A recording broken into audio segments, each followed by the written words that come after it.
So in the previous hare hunting video, which we actually filmed last night, Richard, my cameraman and director, actually took his first scrub hare, and since then the hunting bug has bitten and he hasn't been able to keep quiet all day.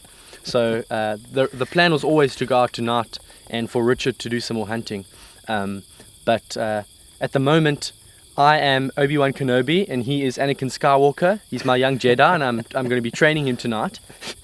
And I thought while I'm actually teaching him all the little tips and tricks that I know, we might as well just film it so that you guys can learn how I do my night vision hunting and how Richard does his night vision hunting. So that's what we're going to do tonight. And now just to give you an idea of what we're going to be doing, we're at a field tonight that Nico, who's the outfitter and PH here, has planted. There's a whole lot of little seedlings that are quite green compared to the rest of the grass here, and it seems that the hares and springhares have got hold of the grass that's been planted here and they've completely flattened it. I came here yesterday and I noticed that the ground is really not growing as well as it should, so yeah, we're going to be helping the farmer out and just sorting out all those animals that are causing a problem here. We head out into the darkness, but before the action begins, our guide Nico Else decides to give us a little word of advice. Alright, when you do step into cactuses, just tell us immediately and stop and try and pull it out. Okay? But it's advisable to use a torch. Don't try and feel in the dark where it is to pull it out. You're just going to hurt yourself more, okay? Yeah. Alright.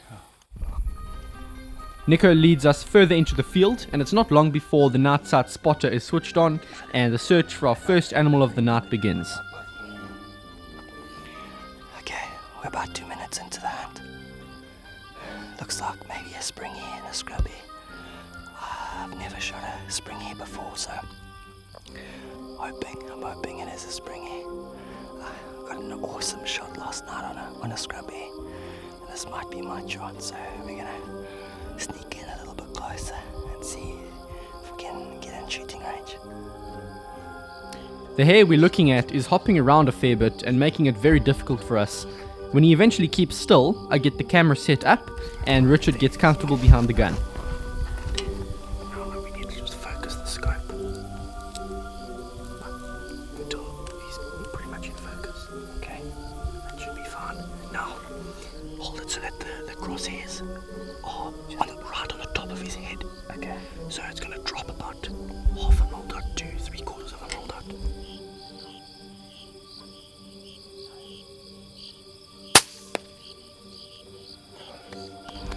Awesome. You got him. That was a far shot actually, eh? Was it? That was far. That sounded like it was must have been about 50 meters. Really? Yeah, and the scope's on 6 times magnification. At 10 times magnification, 50 meters is just over 1 mil dot. So at 6 times magnification, 50 meters is about 3/4 of a mil dot. So that was quite far actually, but you put him down there. So that's great. Yes. That was awesome, man. I had no clue how far that animal was. I just listened to Mr. Dubba the Guru, and we did it. It's a great start to the night and we head out to retrieve the animal. Here's the exit wound out the back of his head, so you got him right. Must have got him in the front of the head and out the back. That's actually perfect placement. So that pellet would have gone straight through the brain. So it's hare number 2, 100% record so far. None lost. It's the factory. It's soft, eh? Soft air. Yeah. So basically, if there's a lesson to be learned from this in terms of shot placement, it's always important to rather overcompensate for drop than undercompensate. So I said aim about 1 mil dot to 3/4 of a mil dot high, and I thought he must have been within about 50 meters. So that's putting the crosshairs on his head.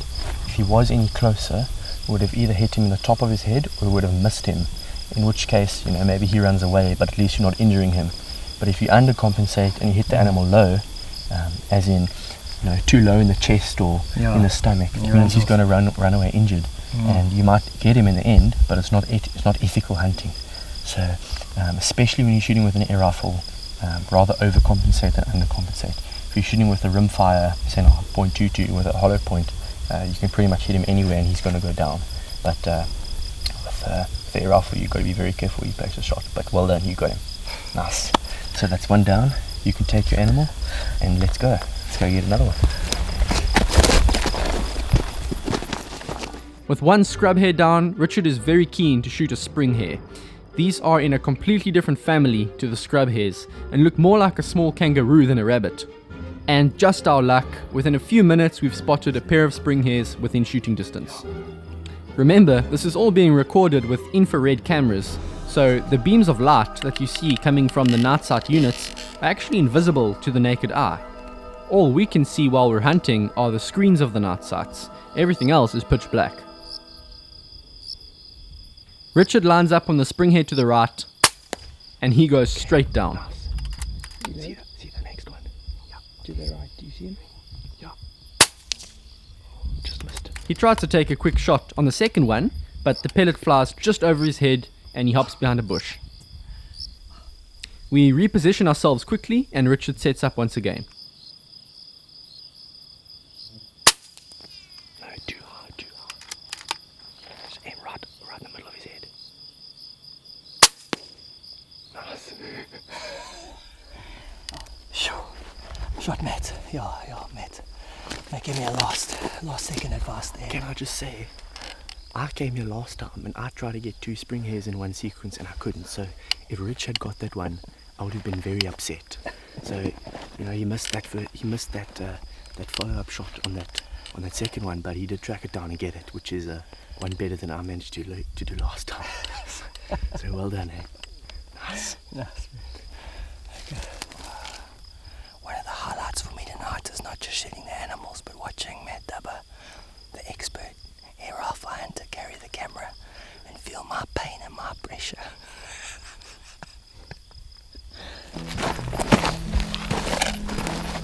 Well, it's your first springhare, hey? Looks like you got a good shot on him. Such an impressive animal, I say. Yeah. This is a big one, eh? Yeah. Is that a good size? A very good size. He's got a lot of blood coming from his ear, especially the other ear, which means you definitely hit him quite hard. So it's a good way to take your first springhead. There's a hole in the front of his head and the back, so it went straight through the brain. Well done. Straight down. Yeah. Thanks, Cool. bud, bro. Yeah, we saw these 2 hares quite close, springhares quite close to each other, and we thought it would be possible to take 2 in one sequence, which was something I tried to do last time, and we managed to get quite close to them. We saw them about 80 meters away, and we had to get within range. And Richard absolutely nailed the first shot, and then second shot went just over his head, over the second one's head, and we did eventually manage to get the second one down. So we're going to go get him now. But that's quite impressive. First springhare, straight down, and that was 3 for 3. All right, your second springhare and your third animal of the night. I think we can call it a wrap. It's starting to rain a bit now. Yeah. But looks like you also got this one in the head, blood coming out of his ears as well. So basically every animal you've hit, you've put down. And that's another important rule when you're hunting with an air rifle. You got to put that animal down first shot, because if you don't hit the vitals, usually pellet does not have enough energy to kill the animal just from blunt force trauma alone in other parts of its body that are not its vitals. So you've got to be very careful where you place that shot, and I think you've learned that quite well tonight. So well done. I think we should call it a night. Thanks, bud, Great. bro. Awesome. A whole lot Glad of you fun. had fun. Yeah. Yeah, a whole lot of fun, man. Sure. Beautiful animals, and yeah, nights I won't forget. Go down in the memory banks forever. I Yeah, think, eh? something to remember for the rest of your life. Cool. Thanks, Awesome. Cool. It's a wrap. Thorns. With the rain beginning to come down quite hard, there's an urgency to get home as quickly as possible.